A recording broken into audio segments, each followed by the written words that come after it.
मंडळी नमस्कार, मी नेहा आणि तुम्ही पाहत आहात सत्यदर्शन न्यूज, जिथे आपण प्रत्येक बातमीचा उलगडा वास्तवाच्या आणि जबाबदारीच्या चौकटीत राहून करतो.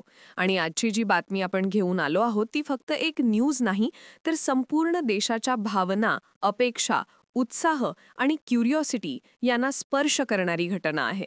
कारण काही दिवसांपूर्वीपर्यंत ज्यांच्या लग्नाबद्दल संपूर्ण भारतात उत्सुकता होती, ज्यांच्या प्री वेडिंग फोटोंनी आणि व्हिडिओंनी सोशल मीडियावर अक्षरशः धुमाकूळ घातला होता, ज्यांचं प्रेम, त्यांची बॉन्डिंग आणि त्यांचा 6 वर्षांचा प्रवास लाखो लोकांसाठी इन्स्पिरेशन ठरला होता, त्या आपल्या सर्वांच्या आवडत्या भारतीय महिला क्रिकेट संघाच्या स्टार प्लेयर स्मृती मंधाना आणि तिचे फियॉन्से पलाश मुशल या दोघांच्या लग्नाबद्दल आज अगदी विरुद्ध प्रकारच्या चर्चा सुरू झालेल्या आहेत. कारण 23 नोव्हेंबरला सांगलीत पार पडणार असलेला हा शाही लग्न सोहळा अचानक पुढे ढकलला गेला आणि त्यानंतर सोशल मीडियावर अफवा, चर्चा, आरोप, तर्क, वितर्क, स्पेक्युलेशन यांचा अक्षरशः पूर आला. पण खरी गोष्ट नेमकी काय आहे हे अनेकांना अजून स्पष्ट नाही. म्हणूनच आज आपण या संपूर्ण प्रकरणाकडे शांतपणे, जबाबदारीने, अधिकृत स्रोत काय म्हणतायत, काय पुष्टी झालंय, काय अजूनही अप्रमाणित आहे आणि सोशल मीडियावर कोणत्या गोष्टींच्या चर्चा सुरू आहेत याचा एकत्रित आढावा घेणार आहोत. तर सुरुवातीपासून पाहूयात की कारण सगळं काही अगदी परिपूर्ण वाटत असताना हळद, मेहंदी, संगीत यासारखे पारंपरिक आणि आधुनिकतेचा मिलाफ असलेले सर्व प्री वेडिंग कार्यक्रम उत्साहात, थाटामाटात, कुटुंबियांच्या आणि मित्रांच्या उपस्थितीत संपन्न झाले होते. दोन्ही कुटुंबियांच्या चेहऱ्यावर आनंद आणि अभिमान पाहायला मिळत होता. स्मृती आणि पलाशच्या नात्याबद्दलही गेल्या 6 वर्षात अनेक वेळा चर्चा होत असल्या तरी ते दोघेही या नात्याबाबत खूप प्रायव्हेट होते आणि त्यांनी फारसं पब्लिक अटेन्शन घेण्यापासून स्वतःला दूरच ठेवलं होतं. पण जेव्हा लग्नाच्या तयारीची अधिकृत माहिती बाहेर आली, जेव्हा पलाशने स्मृतीसाठी खास प्रपोजल केल्याचा व्हिडिओ व्हायरल झाला, जेव्हा त्यांच्या एअरबोर्न फोटोशूटचे काही फोटो इंटरनेटवर फिरू लागले, तेव्हा चाहत्यांचं आणि माध्यमांचं लक्ष नैसर्गिकरित्या या कपलकडे वळलं आणि मोठ्या अपेक्षांसह 23 नोव्हेंबरच्या या ग्रँड वेडिंगची वाट पाहिली जाऊ लागली. मात्र त्या आनंदाला अचानक धक्का बसला जेव्हा लग्नाच्या दिवशीच सांगलीतील मंडपात स्मृतीचे वडील श्रीनिवास मंधाना यांची तब्येत अचानक बिघडली. त्यांना हार्ट अटॅक आल्याची प्राथमिक माहिती मिळाली आणि त्याच क्षणी मंडपातील वातावरण आनंदातून काळजी आणि तणावाकडे झुकू लागले. तात्काळ अँब्युलन्स बोलावण्यात आली, डॉक्टरांना संपर्क करण्यात आला आणि श्रीनिवास मंधाना यांना तातडीने रुग्णालयात दाखल करण्यात आलं. या प्रसंगानंतर स्मृती स्वतःच तिच्या वडिलांसोबत रुग्णालयात धावली आणि त्यांची काळजी घेण्यासाठी, त्यांच्या शेजारी राहण्यासाठी आणि त्यांची प्रकृती सुधारल्याशिवाय कोणतेही समारंभिक विधी न करण्याचा निर्णय घेतल्याची माहिती स्मृतीच्या मॅनेजरकडून स्पष्ट करण्यात आली. आणि याच अधिकृत माहितीमुळे हे स्पष्ट झालं की लग्न पुढे ढकलण्याचं प्राथमिक आणि अधिकृत कारण एकमेव म्हणजे स्मृतीच्या वडिलांची प्रकृती. परंतु इथून पुढे सोशल मीडियावर जे घडू लागलं ते पूर्णपणे वेगळ्या स्तराचं होतं. कारण चाहत्यांमध्ये सहानुभूती आणि चिंता असताना दुसरीकडे काही अकाउंटवरून अचानक काही स्क्रीनशॉट्स व्हायरल झाले आणि याच स्क्रीनशॉट्समुळे चर्चेला विचित्र वळण मिळालं. कारण हे स्क्रीनशॉट्स एका मेरिडी कोस्टा नावाच्या महिलेच्या अकाउंटवरून शेअर झाल्याचा दावा करण्यात आला आणि त्यात कथितरित्या पलाश आणि तिच्यात झालेल्या चॅट्सचे काही भाग दिसत असल्याचं म्हटलं जात होतं. जिथे पलाश तिला भेटण्याबद्दल बोलतोय, पोहायला जाण्याचा उल्लेख करतोय आणि त्यांच्या संभाषणात काही मैत्रीपलीकडील वाइब्स असल्याचं काही जण सोशल मीडियावर म्हणू लागले. परंतु या स्क्रीनशॉट्सची सत्यता, ते खरे आहेत की नाही, पडताळणी झाली आहे का, याचे कोणतेही अधिकृत पुरावे उपलब्ध नाहीत. हे लक्षात घेणं सर्वात महत्त्वाचं आहे. तरीसुद्धा इंटरनेटची दुनिया अशी आहे की जिथे एखादी गोष्ट वन्स व्हायरल झाली की ते पुढच्या काही तासांतच वेगवेगळ्या व्हर्जन्समध्ये, वेगवेगळ्या दाव्यांसह, वेगवेगळ्या अर्थांनी शेअर होत राहते. आणि याच कारणामुळे काही लोकांनी या स्क्रीनशॉट्सवर विश्वास ठेवायला सुरुवात केली, तर काही जणांनी ती बनावट असल्याचं सांगून स्मृती आणि पलाश दोघांना पाठिंबा दिला. विशेष म्हणजे या कथित स्क्रीनशॉट्सनंतर सोशल मीडियावर अधिक मोठी चर्चा झाली ती म्हणजे स्मृतीने तिच्या इंस्टाग्रामवरून तिच्या लग्नासंबंधित काही पोस्ट्स डिलीट केल्याचं काही लोकांनी लक्षात आणून दिलं आणि तेथून अंतरंगात शंका आणि तर्कवितर्कांची भरतीच आली. जरी कोणतीही पोस्ट डिलीट करणं हे वैयक्तिक कारणांमुळे, भावनिक क्षणी घेतलेला निर्णय किंवा एकूणच गोष्टी शांत होईपर्यंत काही माहिती व्हिजिबिलिटीमधून काढून टाकण्याचा निर्णय असू शकतो, पण सोशल मीडियावर हे इतकं सोपं नसतं. लोक त्यामागे अर्थ शोधतात, पॅटर्न शोधतात आणि नेमकं तिथेच चर्चेला तडका मिळाला.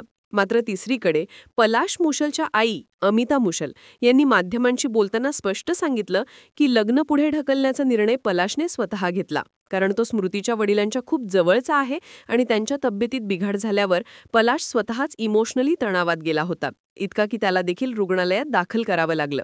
त्याला सलाईन लावण्यात आली, तपासण्या करण्यात आल्या आणि तो अजूनही तणावातून बाहेर येत आहे.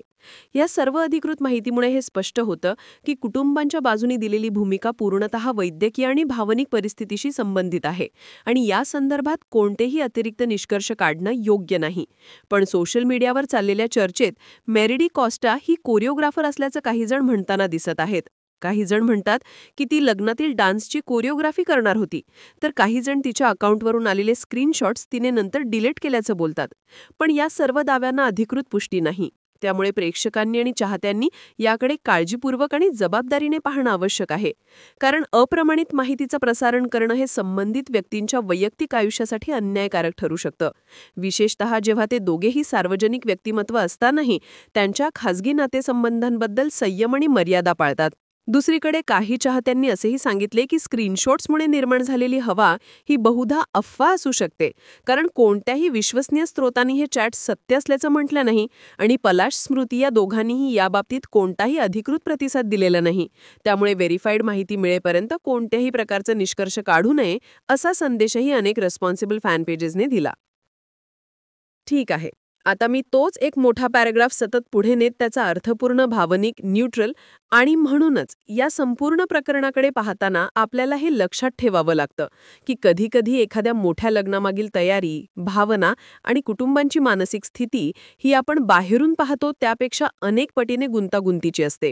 कारण एका बाजूला स्मृती तिच्या वडिलांच्या प्रकृतीबद्दल चिंतेत आहे, पलाश स्वतःही या अचानक घडलेल्या प्रसंगामुळे भावनिकदृष्ट्या कोलमडलेला आहे, दोन्ही कुटुंबांना लग्नाच्या तयारीच्या गडबडीत या वैद्यकीय स्थितींना सामोरे जावं लागलं आहे आणि त्याचवेळी सोशल मीडियावर अफवा, स्क्रीनशॉट्स, दावे, प्रतिदावे, आरोप, मीम्स अशा गोष्टींची गर्दी झाली आहे. पण वास्तव नेहमीच सोशल मीडिया ट्रेंड्सपेक्षा शांत, संयमी आणि थोडा प्रतीक्षेचं असतं, कारण आज जे आपण पाहतोय ते कदाचित अर्धवट चित्र आहे आणि उर्वरित सत्य तेव्हाच समोर येईल जेव्हा स्मृती आणि पलाश स्वतः पुढे येऊन या विषयावर काही बोलतील किंवा अधिकृतपणे नवीन लग्नाची तारीख जाहीर करतील. कारण पलाशच्या आईने स्पष्ट सांगितलं आहे की लग्न लवकरच होईल आणि दोन्ही कुटुंबांमध्ये कोणताही वाद नाही, कोणताही तणाव नाही, फक्त आरोग्य आणि भावनिक परिस्थितीमुळे घेतलेला एक तात्पुरता निर्णय आहे. आणि म्हणूनच हेही सांगणं महत्त्वाचं आहे की दोन व्यक्तींमधील नातेसंबंध हा अत्यंत वैयक्तिक विषय असतो. त्यावर सोशल मीडियानी केलेली चर्चा, ट्रोल्सनी केलेले अंदाज किंवा काही व्हायरल पोस्ट यांच्यामुळे त्या नात्याचं वास्तविक स्वरूप ठरत नाही. कदाचित स्मृतीने पोस्ट्स डिलीट केल्या असतील कारण तिला शांतता हवी असेल, कदाचित पलाश काही तणावात जात असेल आणि डिजिटल गोंधळापासून दूर राहू इच्छित असेल, आणि कदाचित या दोघांना त्यांच्या वैयक्तिक आयुष्यात काही गोष्टी सुरळीत करण्यासाठी थोडा वेळ हवा असेल. ही सर्व कारणं शक्य आहेत, पण याबद्दल निश्चित काहीही आपण म्हणू शकत नाही, कारण अधिकृत भूमिकेत एकच गोष्ट सांगितली गेली आहे: लग्न पुढे ढकललं आहे, रद्द केलेलं नाही. आणि म्हणूनच आजच्या या संपूर्ण प्रकरणाचं सार म्हणजे सत्य अद्याप स्पष्ट नाही. काही दावे अप्रमाणित आहेत, काही अफवा आहेत, काही लोकांच्या भावना आहेत, काही माध्यमांचे अंदाज आहेत, पण अंतिम सत्य तेव्हाच बाहेर येईल जेव्हा दोन्ही पक्ष स्वतः समोर येऊन स्पष्ट बोलतील. आणि त्याआधी कोणत्याही व्यक्तीच्या चारित्र्यावर, नात्यावर किंवा आयुष्यावर प्रश्न उपस्थित करणं योग्य ठरणार नाही. म्हणूनच मंडळी, आपण सर्वांनी संयम ठेवण्याची गरज आहे, कारण स्मृतीसारखी देशासाठी खेळणारी मुलगी आणि पलाशसारखा एक सामान्य पण प्रामाणिक कुटुंबातील मुलगा दोघेही या काळात भावनिकदृष्ट्या कठीण टप्प्यातून जात आहेत. आणि आपण जर त्यांची चाहत्यांपैकी असू तर आपल्या भावना व्यक्त करताना त्यांचा आदर राखणंच हीच खरी साथ ठरेल. बाकी पुढे काय होतं, किती अफवा खऱ्या ठरतात आणि किती गैरसमज दूर होतात हे काही काळानंतर समोर येईलच. पण तोपर्यंत आपण सत्यदर्शन न्यूजवर हे प्रकरण शांतपणे, तथ्यांसह आणि जबाबदारीने मांडत राहू. आणि तुम्ही मात्र कमेंटमध्ये आम्हाला सांगा, तुम्हाला काय वाटतं, या संपूर्ण गोंधळाचा शेवट सकारात्मक होईल का आणि स्मृती पलाशचं हे नातं पुन्हा तितकंच दृढ होईल का? आणि आपल्या सत्यदर्शन न्यूजला लाईक, कमेंट आणि सबस्क्राईब करायला विसरू नका.